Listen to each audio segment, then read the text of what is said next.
Hello दोस्तों, हमारे channel में आप सभी का स्वागत है। आज की इस कहानी का नाम है शांति की महत्ता, एक बौद्ध कहानी। पहली कहानी एक समय की बात है। एक बौद्ध गुरु अपने शिष्यों के साथ वन में बातचीत कर रहे थे। उनकी शिक्षा का मुख्य ध्येय था शांति को प्राप्त करना। एक दिन गुरु ने अपने शिष्यों से कहा, आज हम एक विशेष अभ्यास करेंगे। हमें आज 1 घंटे तक चुप रहना है, किसी भी प्रकार की बातचीत या शब्दों का प्रयोग नहीं करना है। शिष्यों ने गुरु की इस आज्ञा का पालन किया। पहले कुछ मिनटों तक सब ठीक रहे, लेकिन फिर उन्हें लगा कि यह कठिन है। कुछ समय बाद एक शिष्य ने अपने मन में एक सवाल पूछा, गुरुदेव, हमें चुप रहकर क्या सीखना है? गुरु ने उनसे मुस्कुराते हुए कहा, शांति की अहमियत समझाने के लिए हमने यह अभ्यास किया है।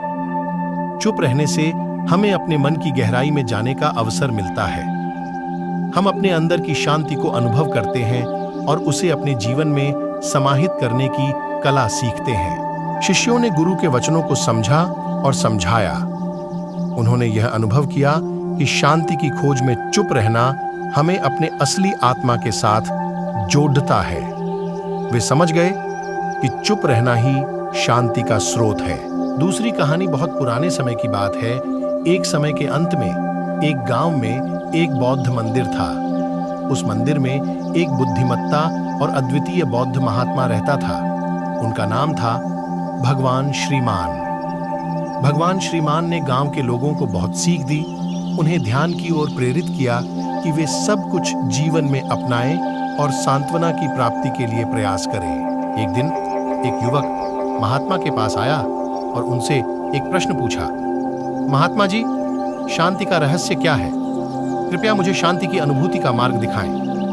भगवान श्रीमान ने युवक को गंभीर नजरों से देखते हुए कहा, बेटा, शांति का रहस्य जीवन में खोजना अन्य सभी रहस्यों के बराबर है, लेकिन तुम्हें इसे प्राप्त करने के लिए अपने अंदर की ओर देखना होगा। युवक ने भगवान श्रीमान के वचनों को ध्यान से सुना और उनके पास बैठ गया। अपने मन में गहरी सोच में लिपटा। वह भगवान श्रीमान के बताए गए मार्ग पर चलने का निर्णय कर चुका था।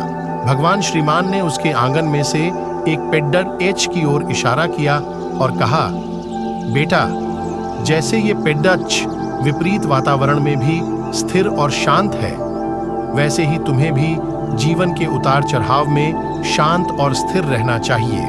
युवक ने गहरी ध्यानाभ्यास करना शुरू किया और भगवान श्रीमान के उपदेश को अपने जीवन में लागू करने का प्रयास किया। उसने समझा कि शांति का मूल रहस्य अपने अंदर की स्थिति में निहित है। जीवन के अनेक कठिनाइयों और संघर्षों के बावजूद युवक ने सदा शांत और स्थिर रहने की कला सीख ली। उसने अपने मन को नियंत्रित किया और अपने कार्यों को सदैव प्रेम और सहनशीलता से किया। एक दिन उसका शिष्य ने उससे पूछा, गुरुदेव, आप कभी चिंतित नहीं होते?